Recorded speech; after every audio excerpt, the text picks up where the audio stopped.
Now, during one of my public channeling sessions, my dear friend Penny asked a very important question regarding the karmic laws of the universe. What came through was far more powerful and profound than any of us had expected.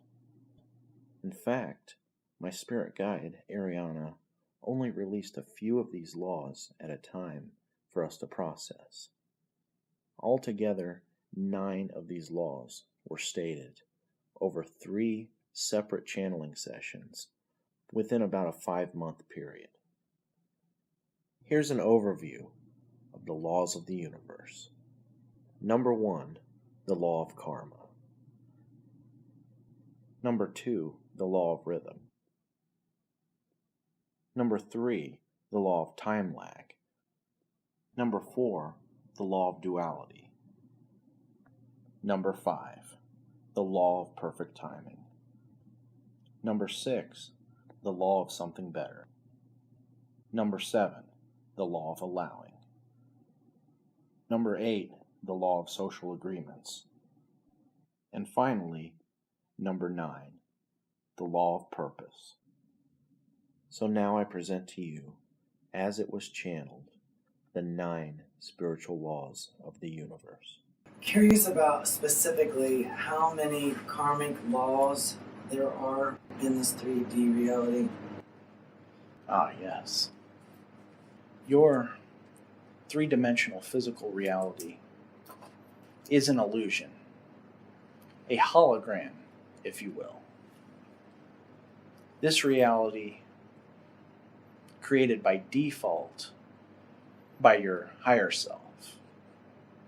This is your energy in its most pure and condensed form, brought all together, creating your reality.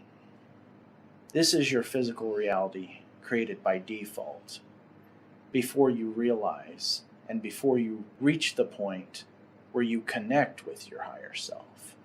Once you connect with your higher self, you are able to consciously create your own reality, consciously influence this hologram. However, until you have mastery over other forces involved, you may not completely create 100% of your reality the way your ascended masters have done, such as your Jesus, your Buddha, and other masters of your reality who have complete control over their reality, as you would say, mind over matter. Now I will lay out some of these laws. First is karma. Typically in your society, through the mass belief and the mass consciousness of your society and your organized religions, you have come to the belief of karma as a punishment or reward system. This is a very limited view on what your karma is. Karma is certain lessons that your higher self has brought to you, or certain experiences that your higher self has brought to you, so that you may experience this energy, these experiences, or more accurately, so that God may experience. And you are experiencing for God, or for Source, which is this infinite energy, which is made up of everything and takes an infinite number of forms. Taking a certain form and a certain experience, this is what you would call karma. This is kind of the layout. This is the arena in which the game is played. But you are the player, and you are the one in control. You have your free will. So through this karma, this is one law that will create the layout for which you experience. Not necessarily something that you are consciously creating, even when you know how to consciously create your reality. However, by connecting with your higher self and through spiritual evolution, you may have control over your karma. You may even choose to renounce your karma in certain lifetimes at certain levels, and you may defer karma to other lifetimes. Although most cases this will not serve you. Follow your own inner guidance to see if this will serve you or not. Very briefly, very broadly, this is the law of karma. There's also another law, the law of rhythm. Although your reality is a hologram, and each individual consciousness or individuation of God is its own hologram, is its own universe, these universes interact. These universes interact to create a certain framework in which you all share, certain energies in which you all share, in which you take part in, which may or may not influence you, depending on your belief, depending on how you would like this to be a part of your game, which you call reality. In your law of rhythm, this refers to certain energies around you, one of which you would call astrology, or numerology, or your numerous forms of methodologies which influence certain time periods. This also has to do with certain waves and spikes and dips in a collective energy. Again, you have control over this. These are certain waves of energy which you ride. And if you are creating by default, you may fall in these dips or ride these waves. But if you are consciously creating, you have more control over this. And you may use this law of rhythm to your advantage. For instance, if you are creating, desiring to create something in your reality, a certain experience, you may choose to ride these spikes in energy and take you up and increase the power of your manifestations, while at the same time choosing to build your energy during these dips in energy. When there is a dip, or when there is a certain period of time which would be unfavorable to you during a certain astrological cycle, you may choose to, as your society says, lay low, not take on major projects or major manifestations, but to meditate during these times, to build up your power. There's a certain energy which you may take on, commonly known as mana, or spiritual power. You build this power through meditation, through visualization, through love, through spiritual acts, through connecting with nature. This is like a springboard to give you an advantage in your experiences, in your manifestations. This is the law of rhythm, briefly and broadly explained. There's another law, the law of the time lag. This is the time lag between your non-physical thought and visualization and your actual manifestation in your physical hologram. You may lengthen or shorten this time lag. You may even experience instant manifestation. However, your higher self has brought you a certain time lag based on your level of spiritual growth, your vibration, the level of source energy which has been brought into your individualization experience. This varies between all of you.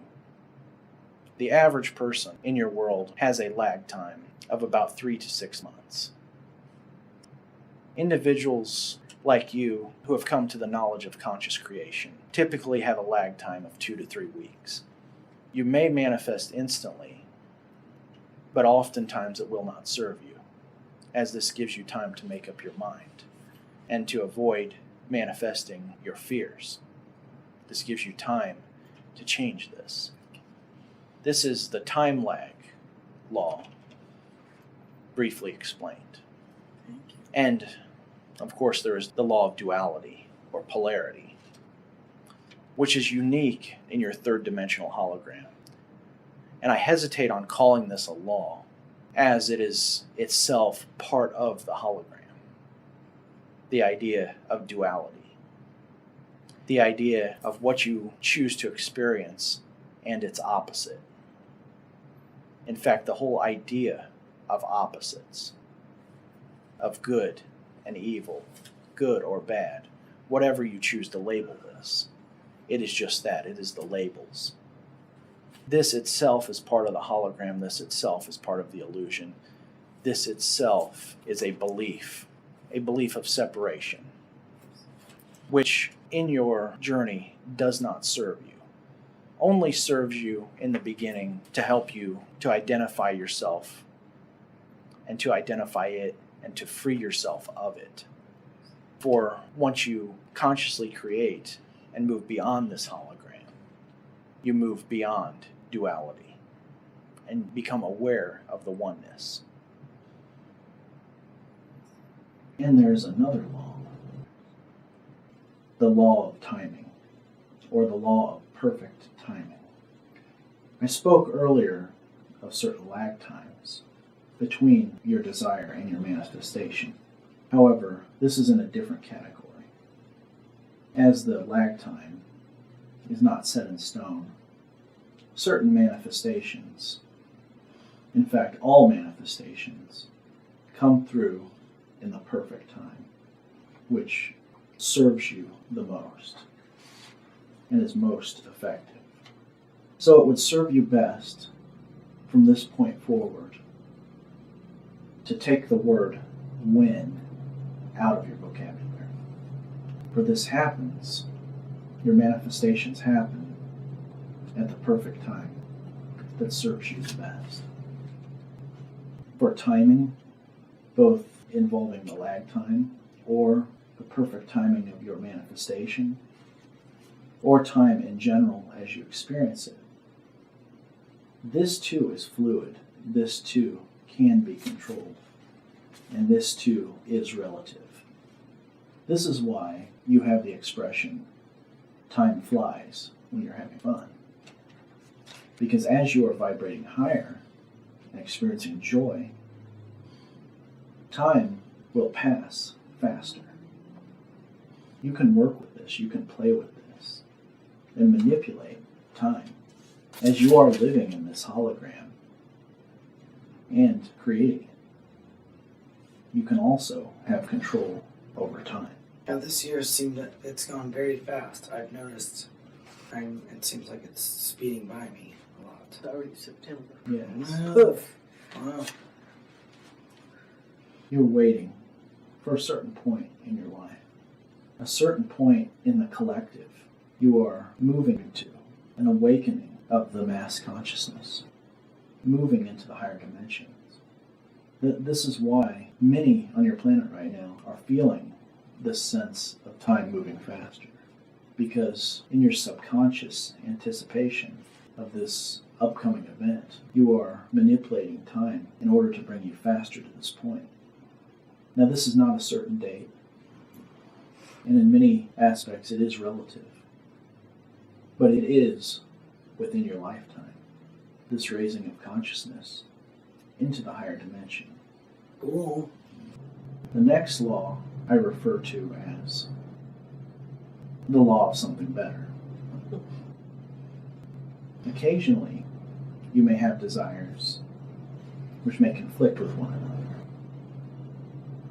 or conflict with your path of your greatest, highest good, for which your higher self knows best and has created for you, which will in turn lead to the greatest amount of joy, the greatest amount of bliss and enlightenment.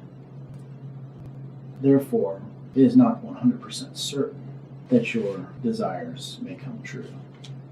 There are some desires which may not manifest due to the fact that they may conflict with greater desires or those on your path to highest good. So do not be discouraged if on occasion certain desires do not manifest. However, this is not always the case, not even often the case. For most of your desires can manifest, but occasionally there is the exception, and this is part of that exception.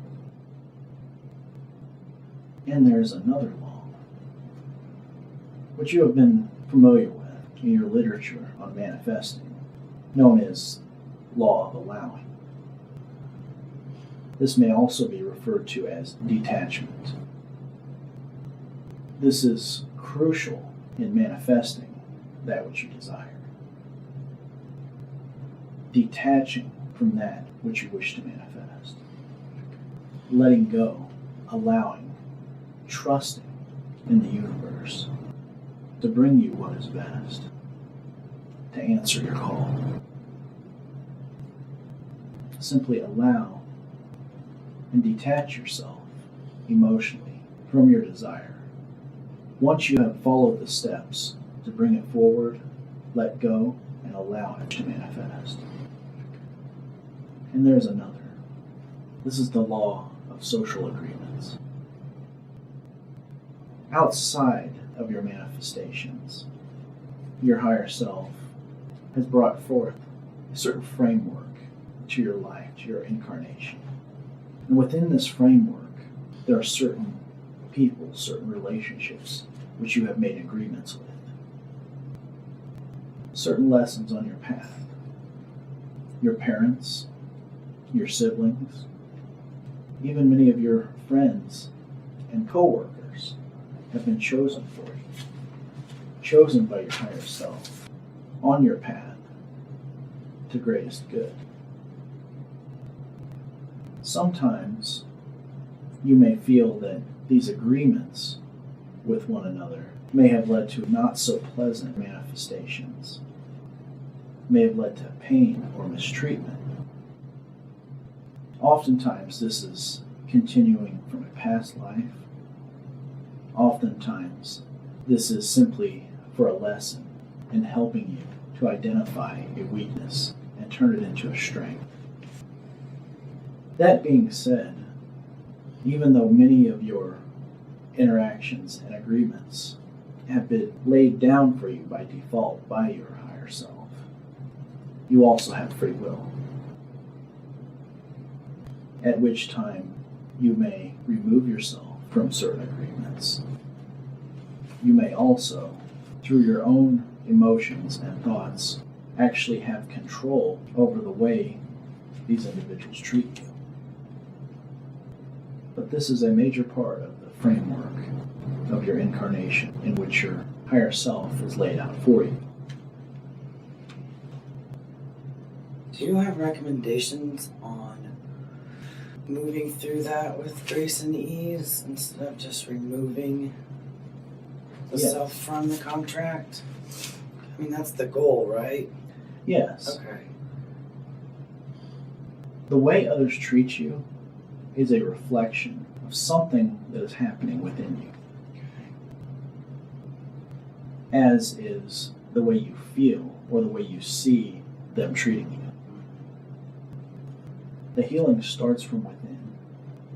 Figuring out, what does this person represent to you? What does the way they are treating you bring out in you? What is it that you need to pay attention to?